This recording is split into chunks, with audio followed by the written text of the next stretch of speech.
آخری برائی ہو پھر وہ توبہ کر لے، اور میری زندگی کی ہو سکتا ہے یہ آخری نیکی ہو، مجھ سے کوئی گناہ سرزد ہو جائے۔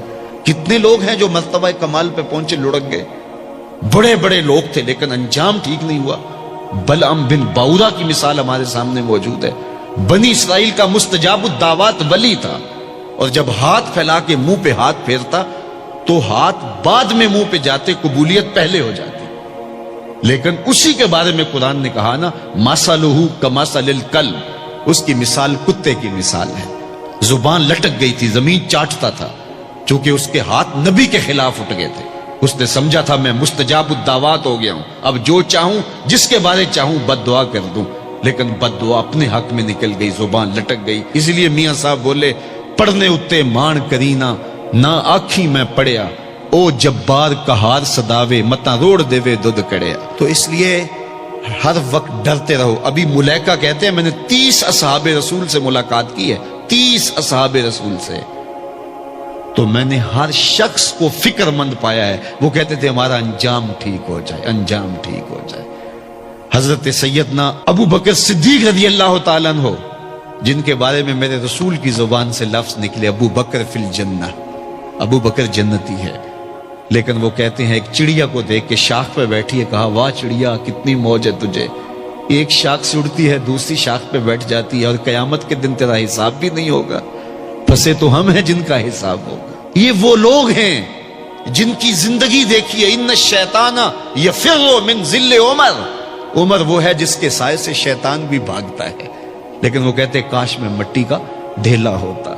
اللہ اکبر۔ حضرت عمر کہتے ہیں کہ اگر برابر سرابر بھی چھٹ گئے تو غنیمت جانیں گے، اگر برابر بھی چھٹ گئے تو پھر بھی غنیمت جانیں گے۔ یہ وہ لوگ ہیں جن کی زندگیاں تقوی سے عبارت تھی، اور اللہ کی خشیت جن کے سینوں کا نور تھا اور باطن کا سرور تھا۔ ہمارے بہت سارے معاملے اور بہت ساری خرابیوں کی جڑ یہ ہے کہ ہم نے اس دنیا کو اوڑھنا بچھونا بنا لیا۔ ایسے اس دنیا میں ہم زندگی گزار رہے ہیں جس طرح ہم نے اس دنیا سے کبھی جانا ہی نہ ہو۔ اس لیے دنیا کی بے رغبتی، دنیا کی بے رغبتی کا مطلب یہ نہیں ہے کہ ترک دنیا کیا جائے۔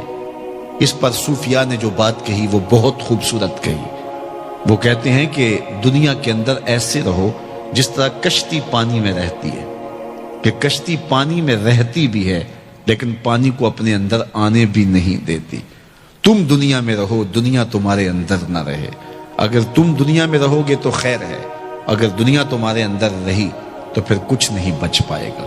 کشتی پانی میں رہے تو خود بھی تیرتی ہے، اوروں کو بھی تراتی ہے، لیکن اگر پانی کشتی میں آ گیا تو کشتی کو لے ڈوبے گا۔ اس کی رحمت کے دروازے کھلے ہیں، آج ہم اس کی چوکھٹ پہ آ جائیں، کل تو آنا ہی آنا ہے۔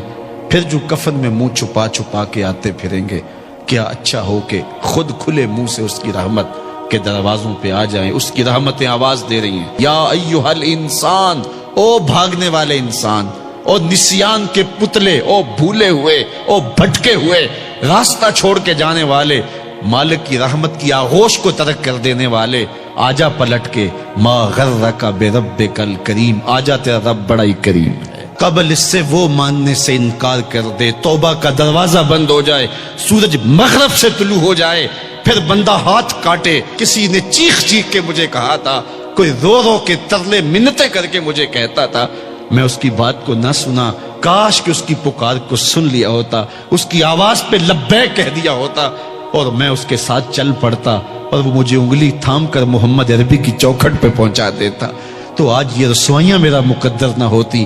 صاحبو آؤ، کتاب رحمت آواز دے رہی ہے، کتاب رحمت تمہاری انگلی تھام رہی ہے اور تمہیں حضور کی چوکھٹ تک پہنچا رہی ہے، اور آمنہ کا لال تجھے اپنے دامن میں لے کے رب سے مغفرت اور بخشش کا پروانہ لے کے دے رہا ہے۔